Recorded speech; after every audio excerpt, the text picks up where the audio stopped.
Hi friends, എല്ലാവർക്കും ജാനീസ് കിച്ചണിലേക്ക് സ്വാഗതം. ക്യാരറ്റും റവയും മിക്സിയിൽ അരച്ചെടുത്ത് വളരെ സിമ്പിളായിട്ട് തയ്യാറാക്കിയെടുക്കാൻ പറ്റുന്ന നല്ല ടേസ്റ്റി ആയിട്ടുള്ള സ്പോഞ്ചി ആയിട്ടുള്ള ഒരു കേക്കിൻ്റെ റെസിപ്പി ആയിട്ടാണ് ഞാനിന്ന് വന്നിരിക്കുന്നത്. ഓവനൊന്നും ഇല്ലാതെയാണ് ഈ ഒരു കേക്ക് നമ്മൾ തയ്യാറാക്കി എടുത്തിരിക്കുന്നത്. അതുപോലെ തന്നെ ഇതിലേക്ക് മുട്ടയൊന്നും ചേർത്തിട്ടില്ല. അപ്പോൾ നല്ല സോഫ്റ്റ് ആയിട്ടുള്ള ഈ ഒരു കേക്ക് എങ്ങനെയാണ് തയ്യാറാക്കിയെടുക്കുന്നതെന്ന് നമുക്ക് കണ്ടു നോക്കാം. ആദ്യം തന്നെ ഒരു മിക്സിയുടെ ജാറിലേക്ക് 1 കപ്പ് റവയാണ് ഇട്ട് കൊടുക്കുന്നത്. നിങ്ങൾക്ക് വറുത്തതോ വറക്കാത്തതായ റവ ഉപയോഗിക്കാം. സാധാരണ റവയാണ് ഞാൻ എടുത്തിരിക്കുന്നത്. ഇനി ഇതിലേക്ക് 125 ഗ്രാം ക്യാരറ്റാണ് ചേർത്ത് കൊടുക്കുന്നത്. ക്യാരറ്റ് നന്നായിട്ട് തൊലിയൊക്കെ കളഞ്ഞ് ഇതുപോലെ ചെറുതായിട്ട് കട്ട് ചെയ്തിട്ടാണ് ചേർത്ത് കൊടുത്തിരിക്കുന്നത്. ഇനി ഇതിലേക്ക് 1/2 കപ്പ് പഞ്ചസാര ചേർത്ത് കൊടുക്കുക.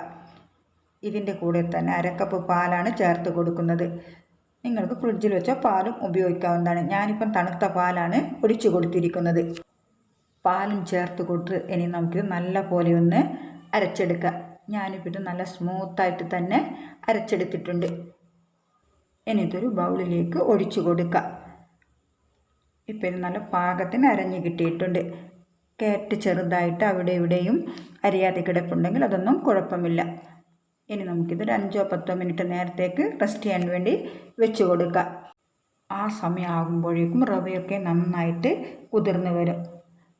ഇപ്പോൾ ഇത് കണ്ടില്ലേ, നമ്മുടെ കൂട്ട് നല്ല സ്മൂത്തായിട്ടാണ് ഇരിക്കുന്നത്.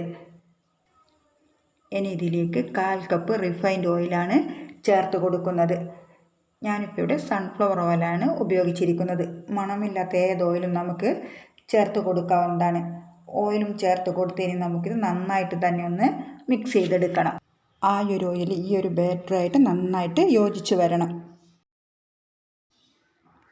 ഇതിപ്പം നന്നായിട്ട് തന്നെ യോജിച്ച് വന്നിട്ടുണ്ട്.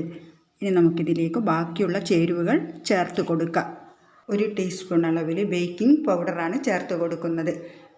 കൂടെ തന്നെ 1/2 ടീസ്പൂൺ ബേക്കിംഗ് സോഡയും 1 നുള്ളു ഉപ്പും കൂടി ചേർത്ത് കൊടുക്കുക. നല്ലൊരു ഫ്ലേവറിന് വേണ്ടിയിട്ട് 1/2 ടീസ്പൂൺ ഏലക്ക പൊടിച്ചത് ചേർത്ത് കൊടുക്കുക. ഇതെല്ലാം ചേർത്ത് കൊടുത്തിട്ട് ഇനി നമുക്കിത് നന്നായിട്ടൊന്ന് മിക്സ് ചെയ്തെടുക്കാം. മുട്ടയൊന്നും ഇല്ലാതെയാണ് നമ്മൾ ഈ ഒരു കേക്ക് തയ്യാറാക്കി എടുത്തിരിക്കുന്നത്. അതുകൊണ്ട് തന്നെ ബേക്കിംഗ് പൗഡറും ബേക്കിംഗ് സോഡയും എന്തായാലും ചേർത്ത് കൊടുക്കണം. എന്നിട്ട് ഇനി നമുക്ക് നന്നായിട്ട് തന്നെ ഒന്ന് മിക്സ് ചെയ്തെടുക്കാം. ആ ഒരു ബേക്കിംഗ് പൗഡറും ബേക്കിംഗ് സോഡയും അതുപോലെ തന്നെ ആ ഉപ്പൊക്കെ എല്ലാ ഭാഗത്തേക്കും നന്നായിട്ട് യോജിപ്പിച്ച് വരുന്ന രീതിയിൽ മിക്സ് ചെയ്തെടുക്കണം. ഇപ്പോൾ ഇതാ ഞാനിത് നന്നായിട്ട് തന്നെ മിക്സ് ചെയ്തെടുത്തിട്ടുണ്ട്. അല്പം പതഞ്ഞ് വരുന്നതായിട്ട് നിങ്ങൾക്ക് കാണുമ്പോൾ തന്നെ മനസ്സിലാകും. ഇനി ഈ ഒരു കേക്ക് കുക്ക് ചെയ്യാൻ വെക്കുന്നതിന് മുന്നേ ആയിട്ട് 1/2 ടീസ്പൂൺ വിനാഗിരിയാണ് ചേർത്ത് കൊടുക്കുന്നത്.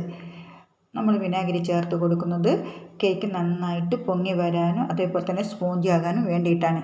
എന്നിട്ട് നന്നായിട്ട് തന്നെ ഒന്ന് മിക്സ് ചെയ്ത് കൊടുക്കുക.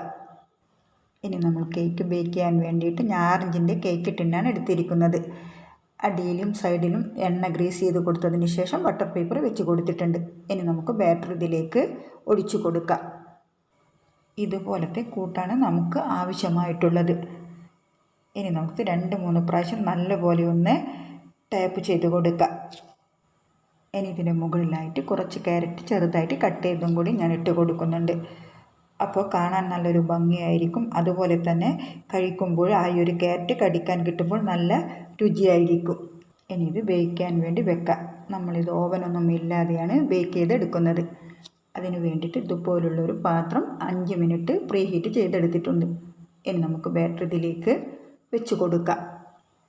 ഇനി ഇത് അടച്ച് വെച്ചിട്ട് മീഡിയം ഫ്ലെയിമിൽ വെച്ച് നമുക്ക് ബേക്ക് ചെയ്തെടുക്കാം. ഒരുപാട് ലോ ഫ്ലെയിമിൽ വെക്കണ്ട. ഏകദേശം ഒരു 40 മുതൽ 45 മിനിറ്റ് വരെയാണ് നമ്മളിത് ബേക്ക് ചെയ്തെടുക്കേണ്ടത്. ആ ഒരു സമയമാകുമ്പോഴേക്കും പാകത്തിന് റെഡി ആയിട്ടുണ്ടാവും. ഞാനിത് 45 മിനിറ്റ് കഴിഞ്ഞപ്പോഴാണ് തുറന്ന് നോക്കിയിരിക്കുന്നത്. കേക്ക് നന്നായിട്ട് പൊങ്ങിയൊക്കെ വന്നിട്ടുണ്ട്. ഇത് കറക്റ്റായിട്ട് വെന്തിട്ടുണ്ടോ എന്ന് അറിയാൻ വേണ്ടിയിട്ട് ഒരു ടൂത്ത് പിക്കോ അല്ലെങ്കിൽ ഒരു സ്ക്യൂറോ വെച്ച് കുത്തി നോക്കാം. കേക്ക് പാകത്തിന് ആയിട്ടുണ്ട്.